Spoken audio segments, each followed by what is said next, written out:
This is something that happened to me only a couple of weeks ago, and I still don't have an answer for it. I came home late after work and didn't feel like cooking anything. I ordered pizza for delivery and took a quick shower while waiting for it. I opened the window after the shower because I felt hot after a hot shower. Duh.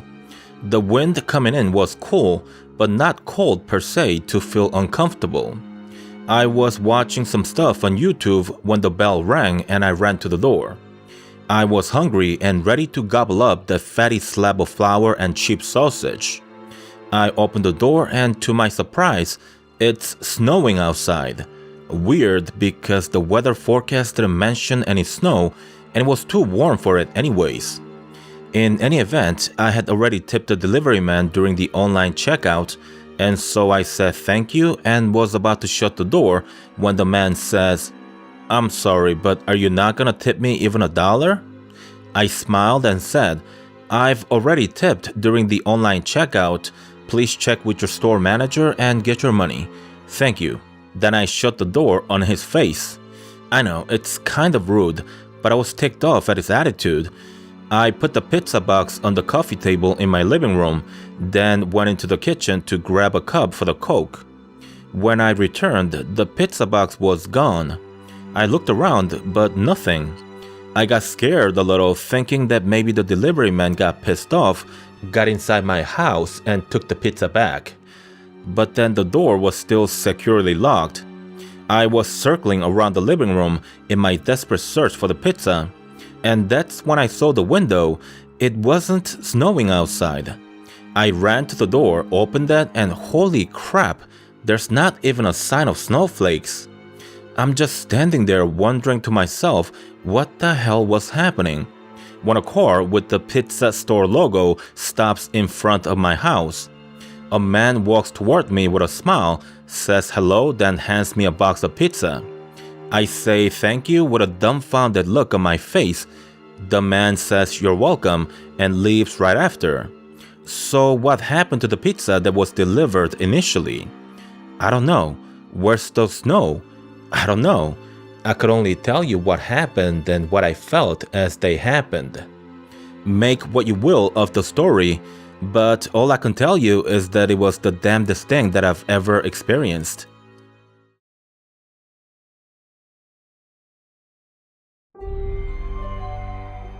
I live in an old house which I inherited about a month ago.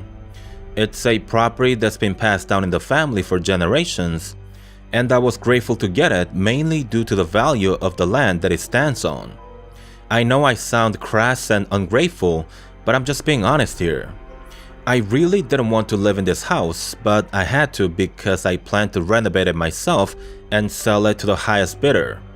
I lived in the house alone and spent most of the nights alone as well, because my girlfriend was scared to stay here overnight. I personally don't believe in God, and so I don't believe in any of the nonsense with ghosts, devils, and whatnot. It's an old house, so it makes lots of random noises when it's very quiet at night, and therefore I admit it's kinda creepy, but not in a supernatural way. Some noises just have a way of getting on your nerves, and that's all there's to it really. Looking back, I began hearing faint voices from the very first day I lived in this house. But again, I don't believe in ghosts, and so I always brushed that off as wind noise. Everything changed though this one day. I was in the study going through some old documents, trying to separate the things I should salvage from the things that I should throw out. I couldn't hear it that well at first, but then the voices became clearer and louder with time. I walked out into the hallway and there was definitely someone talking nearby. I followed the voice and it led me to the door of a small room at the end of the corridor, which was slightly ajar. They were the voices of two young girls and they were talking about a well and house chores. I grabbed the doorknob quietly, then pushed the door open quickly and abruptly to catch the two tiny intruders by surprise. But crap, the door opens, the voices are gone, and I'm standing by the door like an idiot. I wish I could tell you that it was a one-time thing, and that I must have imagined it, But unfortunately, it's an ongoing phenomena that I've got no answers for. My girlfriend thinks that old spirits reside in this house, but I personally believe that it's more likely that it may have a bridge to an alternate reality. To be brutally honest, I've got no idea what it is, but I just like my theory better. I'm not scared of the entities that share this house with me. They never hurt me in any way, and therefore I don't see how they could be ghosts. I called TV stations and magazine publications to see if I could make a buck or two with the story, but surprisingly, no one's interested. The renovation for the house will be finished in about a month, and I've already got several potential buyers lined up. Whoever ends up buying this house, hopefully they'll get along with the squatters.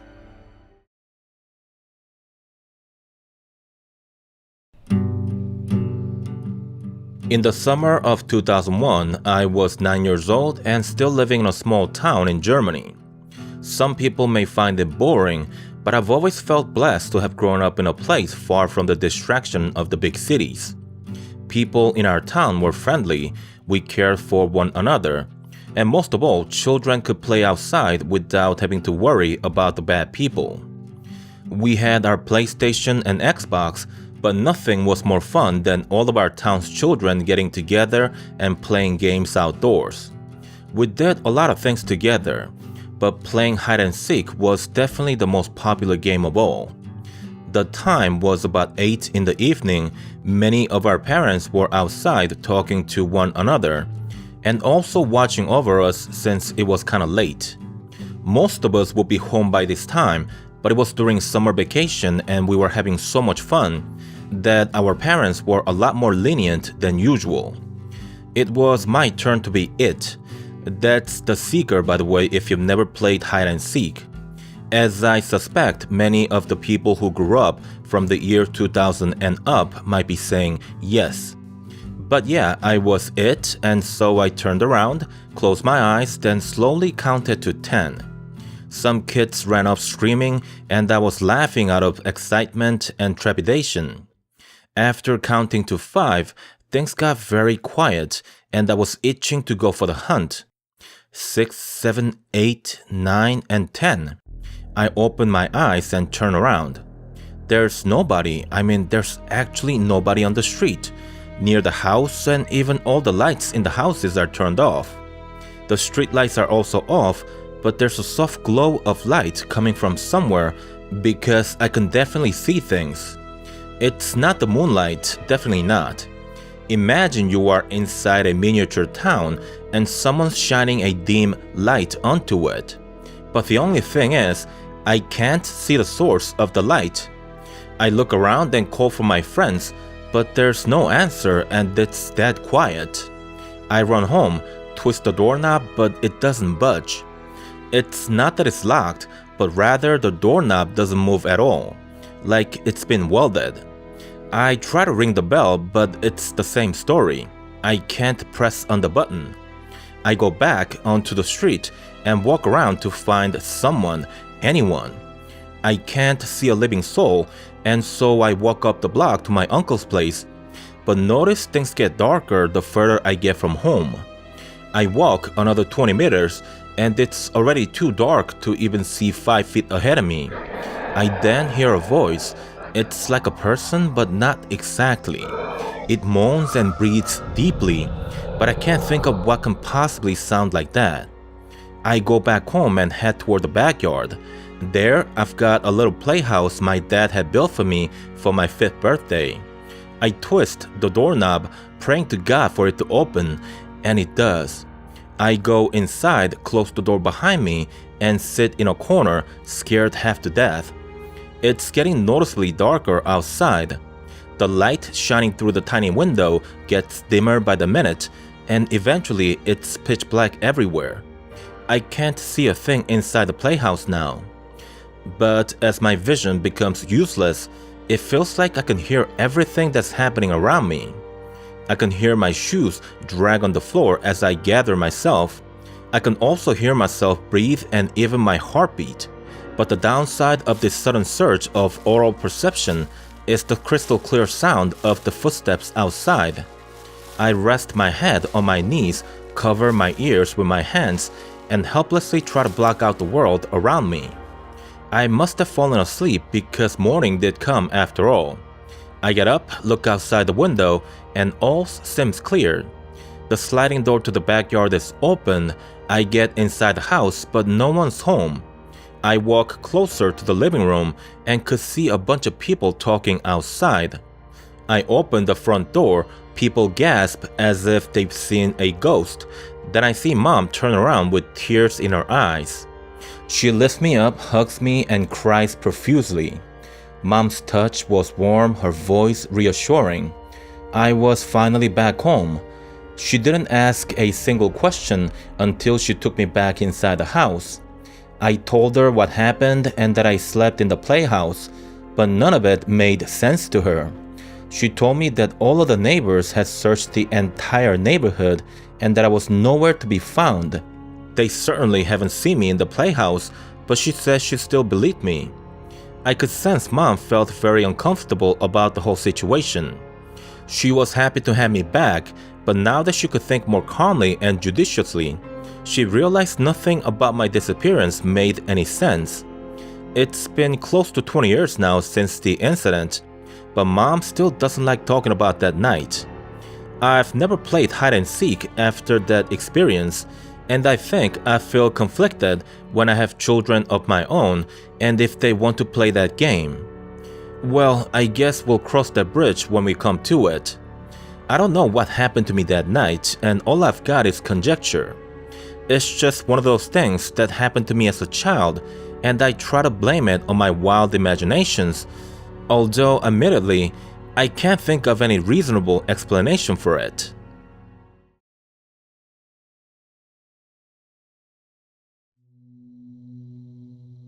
Chicago, 1993. I was still in my 20s and regrettably wasting my life away with booze and random hookups.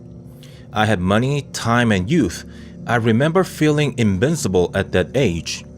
My net worth was far greater than most 20-year-olds at the time, due to the large inheritance my mom had left us 6 siblings when she passed away. The 3 oldest got the biggest share of the inheritance because they lived the exemplary lives my parents had designed for them. They graduated from Ivy League colleges, got great jobs, etc., etc.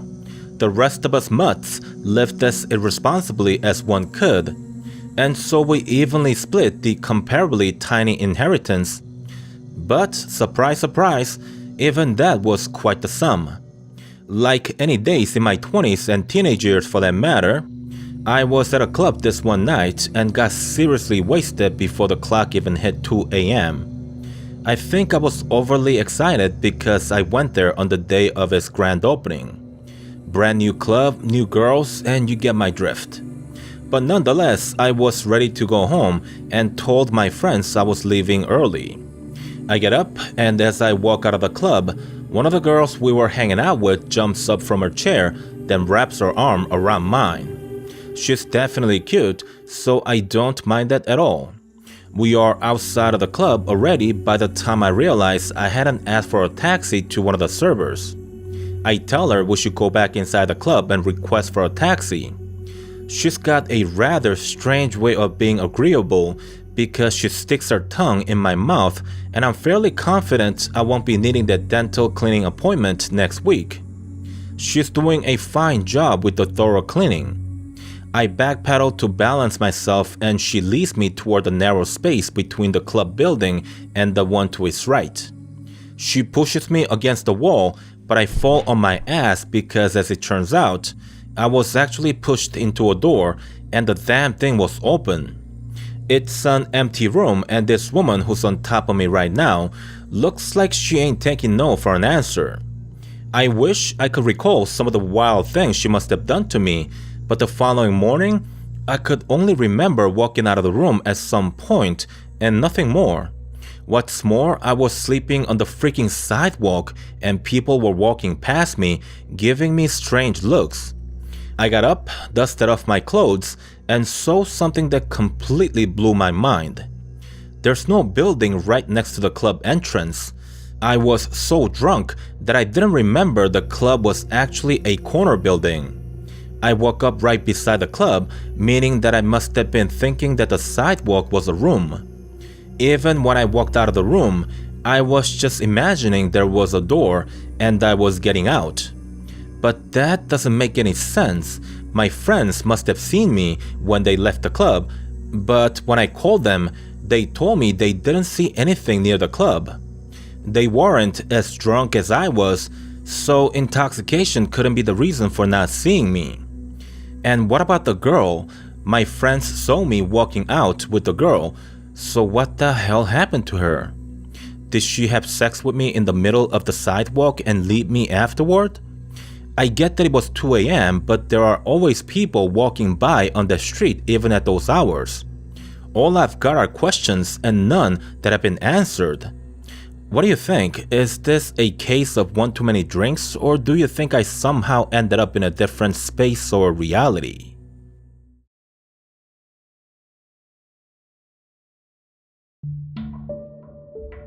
Alright, before your media-manipulated, self-censoring brain screams at you that this story has to be fake, I would ask you to listen to what I have to say for at least 5 minutes before you make up your mind. If you're not one of the aforementioned sheeple, then you probably know what I just said wasn't intended for you. In the early 2000s, something big happened in my town that has changed my life forever. Many of the townspeople thought that it was an alien invasion that took place, but I saw something on that day which led me to believe that the beings behind the incident were from a far more familiar origin than my fellow residents were led to believe. I'm not writing this down to convince you that there is an imminent alien invasion, nor am I telling you that aliens exist. I can't tell you of those things because I don't have any knowledge of them. But what I want to tell you is that there are strange experiments being done in small towns like mine. I feel that there are practice runs, like rehearsals before taking the act to the big cities. I live in a town of 1,200 people. It's not big by any measure, but I suppose it's about medium-sized town. There is, however, quite a distance between our town and the next, so we are somewhat isolated, especially from the bright lights of big cities. So even though the town itself is not small, it does have the small town atmosphere. I got up at 7 in the morning that day and was on the road driving to work by 8. I own an auto repair shop and I'm a mechanic by trade. We open at 8, but my employees open the garage and I'm normally at work by 9. On this day though, Mrs. Burke was coming in for an oil change and I had to be there a bit earlier. You see, I've been maintaining her car since I opened my shop and she doesn't trust anyone but me when it comes to her car, even for simple things like an oil change. I was 25 when I first met her at the shop, she was 50 at the time, widowed, and now she's already 70. Time sure does fly. It's weird sometimes to think that the 50-year-old sexy cougar is now an elderly lady. The day was quite busy. We had more cars come in for maintenance than usual, and so I stayed at the shop 3 hours past the closing time. My employees went home on time, and so I was alone when I was closing shop at 9 p.m. I locked up everything, got in my truck, and was driving on Main Street to drop by 7-Eleven before heading home. Most people had gone home already, so there were only a few cars on the road. I see the traffic light up ahead turn yellow, and I slow the car to a stop. Seconds later, I see 2 sets of headlights in the rearview mirror. One car stops behind mine and another to my right. I'm listening to the radio, patiently waiting for the light to turn green. But instead, the light goes off completely. It's not just a traffic light, but it's a complete blackout. The business signs, street lights, and even the cars have lost power. I tried to start the engine, but it doesn't turn over. I give up after several tries and step out of the car. The driver from the car that stopped next to mine gets out as well, and I say, When was the last time we had a blackout? It's been quite a while, no? 12 years ago, I remember because it was my daughter's 14th birthday when it last happened. The man answers. I was about to walk toward the man and introduce myself properly when I hear Mrs. Burke say out loud, "Is that you, Kenny?" As it turns out, the car that stopped behind mine was Mrs. Burke's. Instead of going to the man, I intended to go to Mrs. Burke and reassure her that everything is fine, when I'm blinded by the brightest light I had ever seen. I cover my head with my jacket, get low on the ground, and squint my eyes to check if I could see. But the light is still too bright to keep my eyes open even for a second. Slowly but surely, I feel the ground heating up. My elbows are exposed to the light because I've got my jacket turned inside out over my head. I can feel the heat slowly cooking my skin. I hear Mrs. Burke scream and shout, but I can't make out exactly what she's saying. I would go help her, but I've got no idea which direction my head is pointed toward. The only thing I can do is to help myself first. I extend my arms and legs to try to make contact with my car. After a few attempts, I find it. I crawl through the door, push my body in between the two front seats, and squeeze through it to the rear seat. I make myself small, then press my body into the tiny footwell. I feel much less heat, but then come to a realization that Mrs. Burke has stopped screaming. It's not a good sign unless she found a way into our car like I have. Then just like that, the light is no more. The heat begins to dissipate, but I could still feel the ambient temperature is much higher than it was before the light. I open my eyes, but it's disorienting. Anyone who's played with flashlights as a kid would understand. It's not easy to see right after looking directly into a powerful light source. Now multiply the brightness by about 1,000 times, and the aftermath of looking through that light is what I'm dealing with right now. It took about 2 minutes for me to regain enough vision in my eyes to have a good look of my surroundings. I smelled something burning during that time, and I was right because when I reached to touch the side mirror of my car, it felt like the bottom of a sizzling frying pan. I turn around as I shout, "Shit!" But before the pain even has the chance to subside, I instinctively run toward Mrs. Burke, who's laying motionless on the ground. "Mrs. Burke, ma'am, are you okay?" I try to wake her up, but she doesn't react. I put my finger on her nostril and could feel that she's still breathing. I want to carry her into the backseat of our car to make her more comfortable, but she's burnt badly and I feel that I shouldn't touch her skin. I gently straighten her arms and legs, then use my jacket to support her head. I then go to the other car and find the man conscious but barely coherent. I go back to my car and try to start it, but it still doesn't turn over. In fact, the lights are still out everywhere in town. I've got no choice but to run to the firehouse because the police station and the hospital are located a little too far from where we are. So I ran to the firehouse, but only to find the place in complete darkness as well. We had to walk back to the cars with 2 stretchers and bring them back to the firehouse on foot. The firemen did what they could with the limited medical knowledge and gears they had, but Mrs. Burke passed away that night. Nothing that runs on electricity was working, and so 2 of the firemen walked all the way to the next town to get help. They were able to hitch a ride on the way thanks to their uniforms, and help began arriving in the early morning. We first saw police cars and ambulance vehicles enter through the main street of our town, but then something strange caught my eyes. 3 Humvees were escorting 5 enormous trailers, and they were coming from the opposite direction of where the nearest military base is located. It didn't make any sense. There's nothing in the direction where they were coming from. It's just a bunch of flatlands at first and hills toward the edge of the town. The road even ends at the far end of the town, So it could only mean that they were there the whole night. So why are their vehicles still in working order when every car in town has blown fuses and dead batteries? What were they doing overnight while all hell broke loose in town? I don't have any proof for the statement which I'm about to make, but I bet you my life that those bastards were directly involved with what happened last night. Then, just like that, the trucks left, we were left to pick up the pieces ourselves, and I kid you not a single reporter showed up in our town to report on the happening.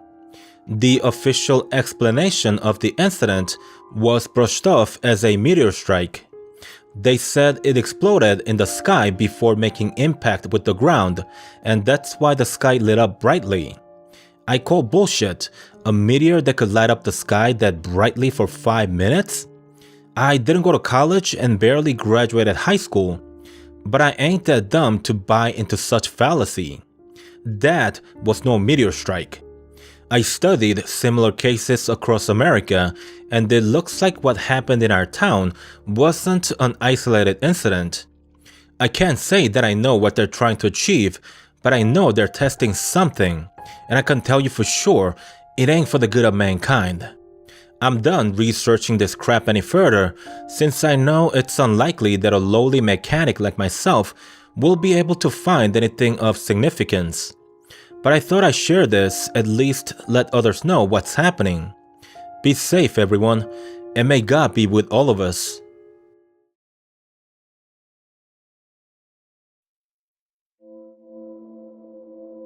My head against the wall, counting down from 10.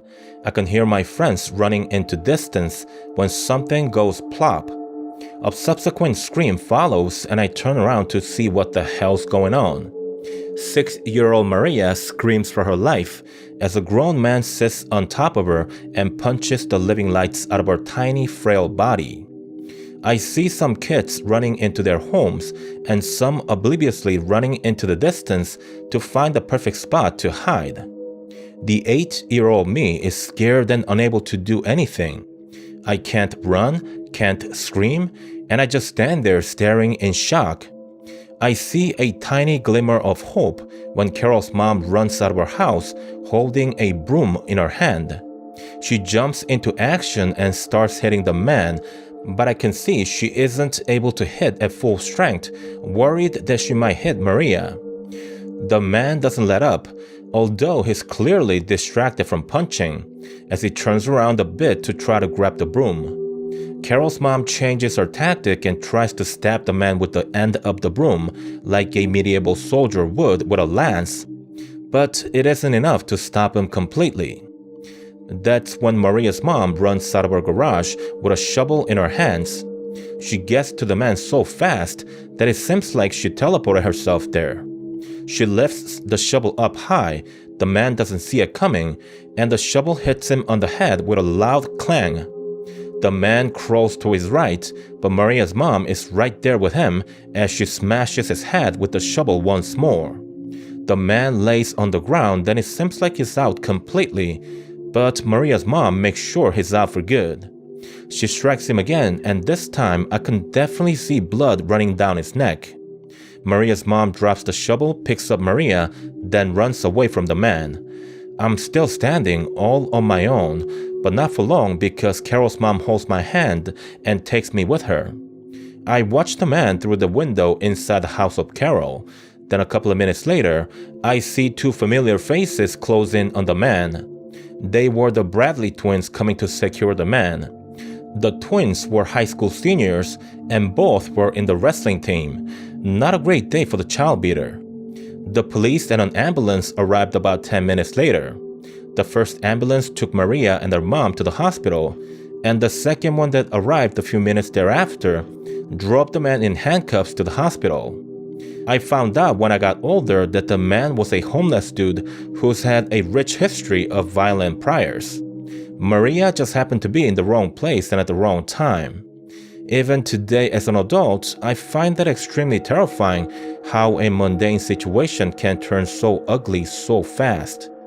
I wouldn't say that the experience had crippled me beyond repairs, but I know the reason why I'm a bit jumpier and more paranoid than others is because of what I witnessed as a child. Some scars just never fade with time. Ladies and gents, that is the end of this video. I thank you for the stories, thank you for the 8,000 subscriber milestone, and I thank you for putting up with all of my dumbass outros over the lifespan of this channel. I'm aware that not all of you are fans of my personal stories, but since it's been requested quite a few times for me to continue doing my borderline moronic storytelling, I shall for this video, although I won't be doing it all the time going forward.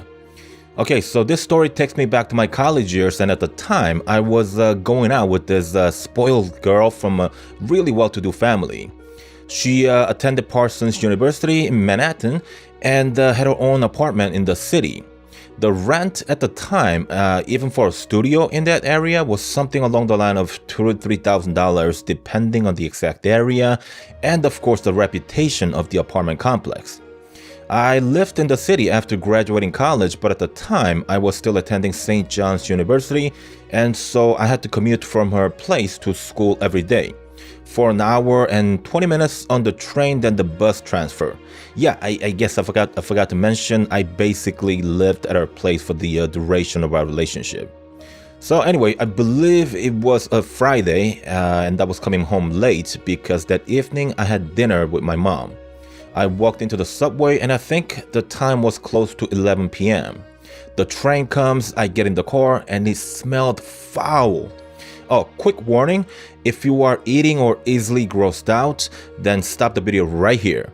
You've been warned.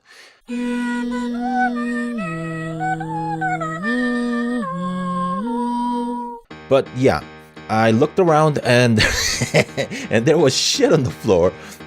Someone couldn't wait until they got home, or maybe it was a homeless dude, but it makes no difference because someone was desperate enough to poop on the train.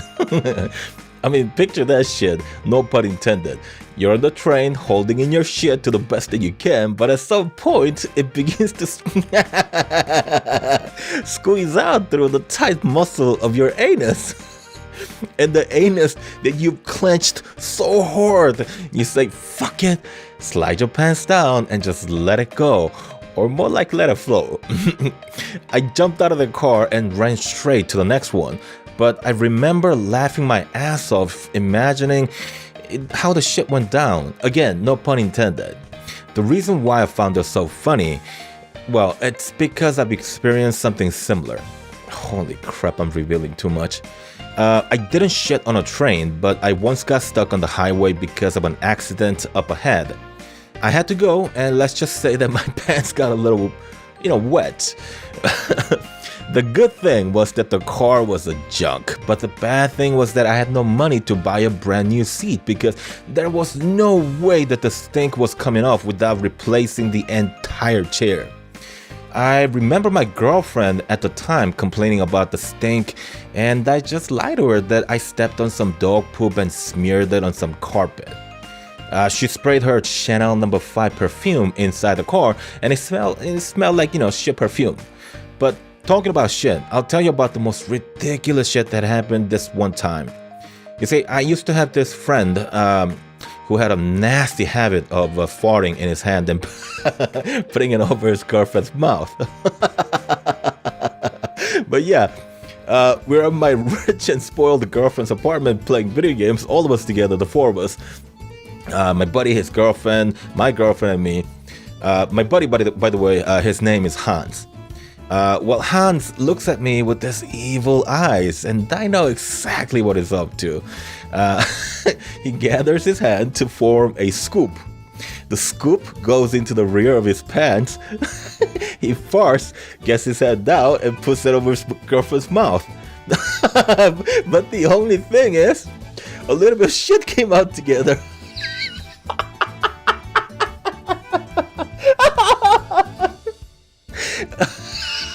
Now, sorry. Now the shit is on his girlfriend's face and mouth. My girlfriend gags. I'm laughing my ass off. Hans's girlfriend touches her forehead, and a little bit of shit gets on her fingers. She screams and cries, then runs into the bathroom. My buddy laughs, but at the same time he's worried as fuck because he knows his girlfriend's going to be crazy mad at him. We all go to the bathroom after a while, and boy, oh boy, the stink is fresh in the air. It's like breathing in particles of floating shit. The girlfriend cannot stop wiping her forehead with water and soap. My friend apologizes profusely, and I'm doing my best to try to not laugh, but my girlfriend, she's just pinching me on my arm so that I would stop laughing so much. Oh shit. But yeah, it ended up okay in the end. The girlfriend forgave him. He never scooped his fart ever again, but they ended up breaking up a month thereafter. Did the shit fart have anything to do with the breakup? I don't know, but can you blame the girl even if it has something to do with it? Oh dang it. I was going to tell you something strange that happened on the train in the night of the poop, but I think this outro ran long enough with the fart poop story. As per usual, I got sidetracked again, so maybe I'll continue the story next time. Don't be mad at me if you were eating. I've already warned you before the poop made his appearance. Alright guys, that was another one of my moronic experiences of the past. I hope I didn't gross you out too badly. And don't fart in your girlfriend's mouth. And good night. Oh man, I got so many subscribers.